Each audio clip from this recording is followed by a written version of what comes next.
Salut à tous et bienvenue.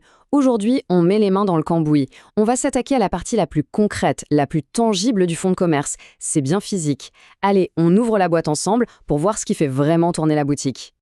Alors voilà notre programme. D'abord, on va définir ce que sont ces fameux actifs physiques. Ensuite, on va plonger dans le monde du matériel et de l'outillage, avec une petite exception juridique assez surprenante, vous allez voir. Après ça, on passera aux marchandises, et pour finir, on verra pourquoi c'est absolument crucial de ne pas mélanger les deux.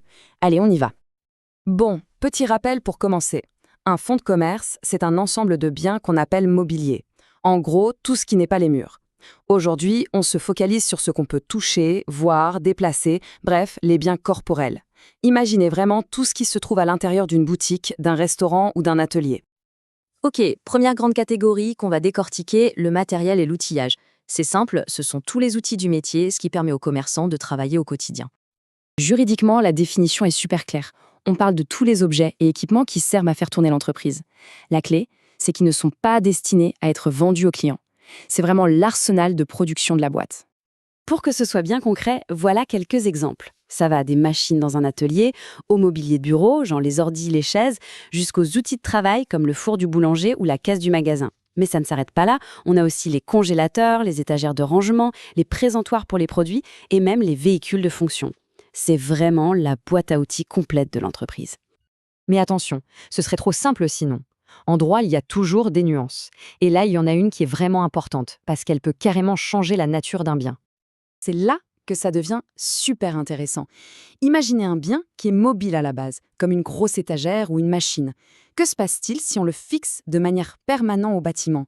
Je veux dire vraiment scellé au mur, au point où l'enlever abîmerait tout. Est-ce que, juridiquement, ça reste un bien meuble? Eh bien non, ça change tout. C'est ce qu'on appelle les immeubles par destination. Dès qu'un bien est attaché comme ça, il perd son statut de meuble et il est assimilé à l'immeuble. La conséquence, elle est énorme. Ces biens sont alors exclus du fonds de commerce. Et ça, lors d'une vente, ça peut complètement changer la donne sur le plan financier. Bon, fermons cette parenthèse sur l'exception et passons à la deuxième grande famille d'actifs physiques, les marchandises. L'analogie est simple. Si le matériel, c'est l'outil, eh bien les marchandises, c'est le produit. En comptabilité, on appelle ça l'actif circulant. Ici aussi, tout tourne autour de leur finalité. Les marchandises, c'est tout ce que l'entreprise possède avec un seul et unique but, être vendu. Ça peut être des matières premières à transformer, la farine pour le boulanger par exemple, ou des produits déjà finis, en stock, qui attendent juste en rayon. Leur destin, c'est de partir chez le client.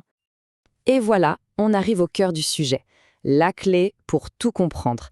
La distinction fondamentale entre le matériel et les marchandises, elle tient en une seule question. Quelle est la destination du bien? Est-ce qu'il est là pour aider à produire, à exploiter, ou est-ce qu'il est là pour être vendu? C'est ça, la seule question qui compte. Ce tableau résume tout ça parfaitement.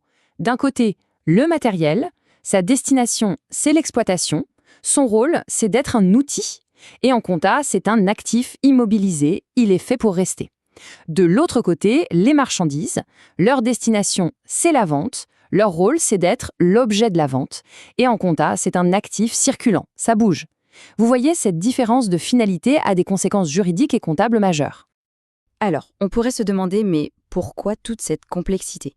Pourquoi c'est si important de faire la différence entre un four et la farine qu'on met dedans? Eh bien, vous allez voir, les implications sont très très concrètes. Donc le point crucial à retenir, c'est celui-ci. Ce n'est pas la nature physique d'un objet qui détermine sa catégorie, mais bien l'intention du commerçant, sa finalité économique. Un même objet pourrait être du matériel dans une entreprise et une marchandise dans une autre. Tout est une question de destination. Et pour finir, une question pour aller plus loin. Imaginons la vente d'un fonds de commerce. Si le vendeur et l'acheteur se trompent dans la classification, s'ils oublient cette histoire d'immeuble par destination, quelles pourraient être les conséquences? On parle d'un impact sur le prix de vente, sur les taxes et sur les garanties légales. C'est là que la théorie rejoint la pratique, avec des enjeux financiers qui peuvent être énormes.